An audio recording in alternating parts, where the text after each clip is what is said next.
بسم اللہ الرحمن الرحیم۔ السلام علیکم ورحمۃ اللہ وبرکاتہ۔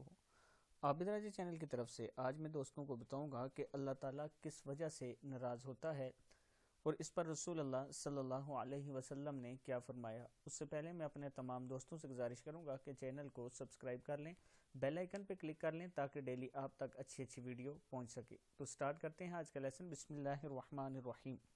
اللہ تعالیٰ کی ناراضگی۔ نبی اکرم صلی اللہ علیہ وسلم کا ارشاد مبارک ہے، جس شخص نے جان بوجھ کر نماز چھوڑ دی وہ اللہ تعالیٰ سے ایسی حالت میں ملے گا کہ اللہ تعالیٰ اس سے سخت ناراض ہوگا۔ یہ دیکھیں کتاب کا حوالہ موجود ہے۔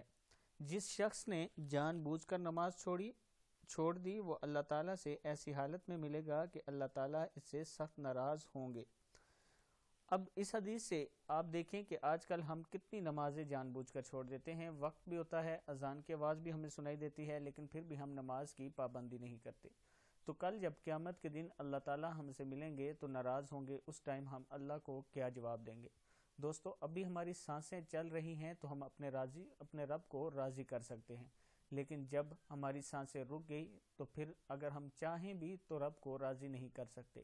ابھی وقت ہے آپ کے پاس، میرے پاس اور جو زندہ ہیں ان سب کے پاس کہ اپنے رب کو راضی کر لیں۔ اس لیے نماز کی پابندی کیا کریں اور استغفار زیادہ سے زیادہ کیا کریں۔ اس حدیث کو خود بھی یاد کریں اور آگے اپنے دوستوں کے ساتھ ضرور شیئر کرنا۔ السلام علیکم ورحمۃ اللہ وبرکاتہ۔